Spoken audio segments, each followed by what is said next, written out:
Hello everyone, welcome back to our channel Billion Education where we aim to reach and teach billion population. So guys, continue कर रहे हैं हम इस्लाम के बारे में। लास्ट हमने जो डिस्कस किया था वो थे बेसिक्स, तो आज शुरू करते हैं सेकेंड पार्ट से। So during the rule of Akbar, Akbar कौन थे? मुगल किंग थे ये। इनके डैडी का नाम क्या था? हुमायूं। आप लोग जानते होंगे या नहीं, लेकिन अकबर सिर्फ 12 ईयर्स ऑफ एज में ही किंग बन गए थे, और ऐसे नहीं थे कि गद्दी से हटके, लड़ाई करके, फाइट करके बने थे ये। हुमायूं के फादर थे बाबर, और इन्होंने मुगल डायनेस्टी के स्टार्ट की थी। तो आप समझ पा रहे हैं कि अकबर थर्ड नंबर के थे। अकबर का बेटा जहांगीर, जहांगीर का शाहजहां, शाहजहां का बेटा अकबर, अकबर का बहादुर शाह, इस तरह से पूरे आगे बने। फिर फारूक सियार आए, फिर उनके बाद भी बहुत सारे थे, फिर शाह आलम आए ब्रिटिशर्स के टाइम बाद, ऐसे करके पूरे इनकी आगे आगे थे। So he started religion based on ethical rationalism called Din Ilahi. जी हाँ, दीन इलाही क्या है? ये अकबर का खुद का एक अलग रिलीजन है। ध्यान रखिए, अकबर का खुद का बनाया हुआ रिलीजन। वो इस्लामिक तो थे ही, लेकिन ये किस पे बेस्ड था? अच्छा, आप लोग को पता होगा या नहीं, लेकिन अकबर जब बैठते थे तो सभी धर्मों को सुनने के बहुत आशिक थे। क्रिश्चियनिटी, हिंदुइज्म, इस्लाम के भी, हर एक को, इवन जुडाइज्म, सबको अपने अपने मंडली में बुलाते थे और वहां पे बैठ के इनको सुनते थे कि उनमें क्या क्या है, उनके धर्म में क्या। तो he was very interested in religion. ये सब सुनने के बाद वो क्या किए? उन्होंने एथिकल रैशनलिज्म। एथिकल रैशनलिज्म मतलब क्या? रैशनल होना चाहिए, रीजन होना चाहिए हर एक चीज के पीछे, और रीजन हो। अगर आप समझिए, कुछ कुछ लोग मर्डर के लिए भी रीजन बता देंगे, जैसे पुलिस वाले, मर्डर करना है तो इनकाउंटर होना चाहिए। अगर हमको लॉ एंड ऑर्डर लाना है तो वो रीजन ऐसा नहीं है, लेकिन रीजन कैसा होना चाहिए? एथिकल होना चाहिए। एथिकल मतलब, एथिक्स क्या होता है? ये एथिक्स सबके लिए इंटरनल वैल्यू प्लस कोड है जो हमें फॉलो करना होता है। तो ये उस तरह की चीज, जो वो टाइप का एथिक्स जो सबकी भलाई के लिए हो और उस कारण भी हो उसमें। क्योंकि रिलीजन पे बहुत बार हम क्वेश्चन जब करते हैं तो उसमें क्वेश्चन पूछने का राइट ज्यादा मिलता नहीं है, लेकिन इनका क्या था? क्वेश्चन वाला था। याद रखिए, बहुत इंपॉर्टेंट नाम है Din Ilahi.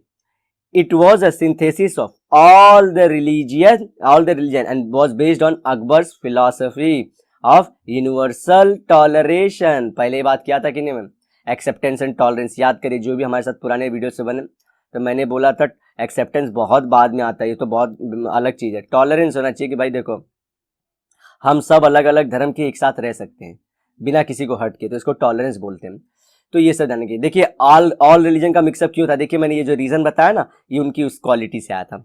It was a system without priesthood. Priesthood मतलब कोई पंडित नहीं होगा वहां पे, कोई वहां पे प्रिस्ट नहीं होगा, वहां पे कोई भी मौला नहीं होंगे। नो रिचुअल्स, कोई भी नहीं कि भाई इस टाइम पे इतनी चीजें करनी है, ऐसे ही बैठना, ऐसे उठना, कुछ भी नहीं। बिलीव्स नॉर बुक्स, ना बुक थे, ना रिचुअल्स थे, ना प्रिस्टहुड था। बुद्धिज्म की जैसा लग रहा है, ठीक है ना? बुद्धिज्म भी इसी तरह से था।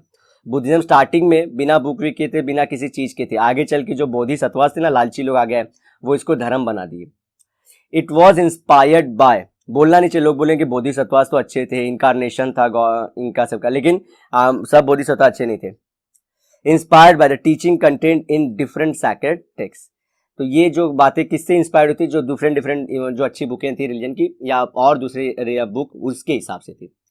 Social interaction of local people with Christian, Muslim and Jews led to conversion. तो ठीक है, मैंने इसको लास्ट में कन्वर्जन होता था। Missionaries, what is missionaries? ये वो ग्रुप है, ये ग्रुप है जनरली जिनको बैकअप आइदर गवर्नमेंट द्वारा रहती है और किंग द्वारा रहती है। बैकअप रहती है दोनों, पैसे की भी, मनी की भी, और रूल वाइज भी। और क्या, किस चीज की बैकअप? ये लोग एजुकेशन के नाम पे, हेल्थ के नाम, बाकी किसी भी सर्विस के नाम पे सब कुछ करते हैं, सब कुछ करेंगे, लेकिन इनका जो मेन एजेंडा है वो है रिलीजन को, अपने रिलीजन को प्रमोट करना। तो उसमें सबसे बड़ा काम होता है कन्वर्जन कराना। हमारे आर्टिकल 25 में कन्वर्जन कराने को बोला गया है। आप किसी को मंगवा के, बुलवा के करवा सकते हो, अगर आप चाहते हो कोई तो कर सकते हो, ये लीगल है। हाँ, लेकिन फोर्सफुल अलाउड नहीं है। Missionaries were specially known for their educational and societal services. देखिए एजुकेशनल सोसाइटी से जो भी रहे, to all people irrespective of one's identity, sex, caste, creed and community. कोई भी चीज मैटर नहीं करती, सबको लोग सर्विस देंगे। लेकिन आपको बताएंगे मेन एजेंडा क्या रहेगा, रिलीजन का प्रमोशन। आते हैं जी अब सिखिज्म की तरफ। ठीक है, सिखिज्म इमर्ज्ड इन लेट 15th century CE,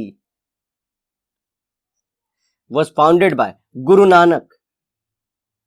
आपको एक बात बता दूं, देखिए जो आप लोग को अगर पता है कि ख्वाजा जो गाना आप लोग सुने, ख्वाजा मेरे ख्वाजा, तो उसमें जो नाम लेते हैं ख्वाजा मोइनुद्दीन चिश्ती,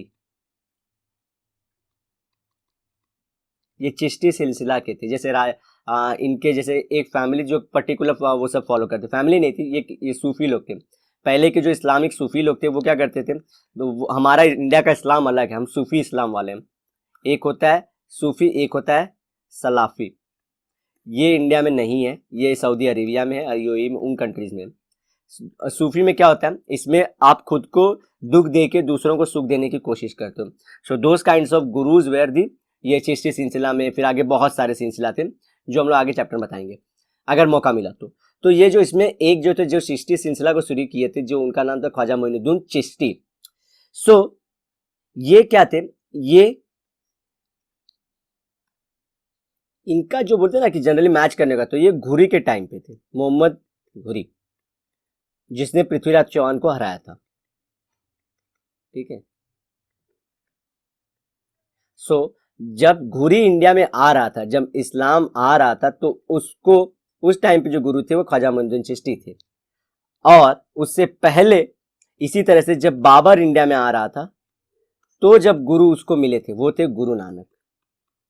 याद रखिए, दो गुरुओं का नाम कौन कौन सा रूलर, दोनों इन्होंने दिल्ली सल्तनत की शुरुआत की, इन्होंने मुगल डायनेस्टी की शुरुआत की। दोनों के टाइम पे आप बाबाओं के नाम याद रखिए। सो ये जो सिखिज्म, उनको वो किसने फाउंड किया था, गुरु नानक जी ने, जो लिव किए थे 1469 से लेके 1539 सी तक। Like Hinduism, Jainism, Buddhism, Sikhism to preach the karma theory. तो हमारे इंडिया में सब लोग कर्म की बोलते हैं, जैसा काम करोगे वैसा ही पाओगे। Sikhism flourished in Punjab, north India में आज है, जैसे कि आप लोग जानते हैं, and was largely contained there. तो वो वहीं तक रह गया। आज भी ज्यादा एक्सपांड नहीं, आप लोग मिल जाओगे, एक दो यहाँ वहां मिल जाएंगे, लेकिन जो रिलीजन है वहीं पे लोकेटेड है। It rejected caste based social hierarchy, बहुत इंपॉर्टेंट चीज है। अगर पूछता है क्वेश्चन एग्जाम में, जैसे यूपीएससी लेके, क्या कास्ट सिस्टम को सपोर्ट करते हैं, हिंदुइज्म बहुत सारी थियरी हैं जो कास्ट सिस्टम को प्रमोट करती है, या कास्ट को ना तो वर्ना सिस्टम को प्रमोट करती है कि सोसाइटी में क्लास तो होना ही चाहिए। लेकिन ये कास्ट बेस्ड सिस्टम को पूरा किसने इग्नोर किया था, मैं हिंदुइज्म बोल रहा हूँ तो पूरे हिंदुइज्म की बात नहीं, हिंदुइज्म आप लोग को शायद से आप लोग नहीं जानते, सब कुछ बताया गया, हर एक चीज के बारे में थियरीज है। तो लेकिन सिखिज्म सीधा सीधा क्या बोला कि कास्ट बेस्ड सोसाइटी तो हम नहीं करेंगे, जब रिलीजन स्टार्ट कर रहे थे। लेकिन आपको रियलिटी बता दूं, इनमें भी है। जैसे जो वाल्मीकि कम्युनिटी है, वाल्मीकि, और जो जम्मू कश्मीर में कुछ लोग हैं, इनको आज भी वही काम करने को दिया जाता है जो लोअर कास्ट के लोग करते हैं। आप लोग को मैं बोलना नहीं चाहता ये लोग क्या काम करते हैं, अदरवाइज आप लोग बोलोगे कि मैं ज़्यादा ज्ञान दे रहा हूँ, क्योंकि पिछली वीडियो में ज़्यादा ज्ञान हो गया था। लेकिन ऐसा है, मानते हैं ये, लेकिन रिलीजन बोलता है कि नहीं होना चाहिए, लेकिन लोग अभी भी प्रैक्टिस कर रहे हैं। It supported equality of all person for the religious worship in and other fields of life. तो ये इक्वालिटी में बिलीव किया। तो इक्वालिटी मतलब कैसे मालूम पड़ा, क्योंकि देखो ऊपर नीचे रहेगा ही नहीं, तो इक्वालिटी अपने आप आएगी। द टीचिंग्स ऑफ 10 गुरुज, कितने गुरुज थे, 10, constitute the faith of 6 and their sacred literature is called as, उनकी जो बुक है वो फॉलो करते हैं, वह है गुरु ग्रंथ साहिब। आप मुझे कमेंट सेक्शन में बताओगे, एक सेकंड से क्लियर कर देता हूं, कि क्रिश्चियनिटी का कौन सा बुक है, हिंदुइज्म का कौन सा बुक है।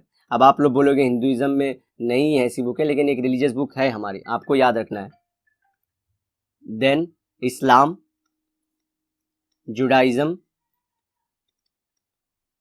सिखिज्म का तो मैंने अभी बताया है, और हो सके तो जोरोस्ट्रियन, सबके बुकों का नाम बताओगे आप। ठीक है, देखते हैं कौन बिना गूगल के ये सब पता करता है? जी हाँ, आपको ये चैप्टर बता चुका हूँ। कुछ लोग बोलते हैं पार्ट 2 शुरू कर दूं मैं। ये चैप्टर बहुत इंपॉर्टेंट है और आप लोग का सिर्फ 118 पेज का बुक है, तो ये बहुत छोटा सिलेबस ऑलरेडी है, लेकिन मैं जो ज़्यादा कंसंट्रेशन दे रहा हूँ ये सब पे, क्योंकि आगे चल के आप लाइफ में या किसी कोर्स में इसके बारे में बहुत पाओगे। तो सिखिज्म के बुक का नाम आप लोग जानते हो, गुरु ग्रंथ साहिब।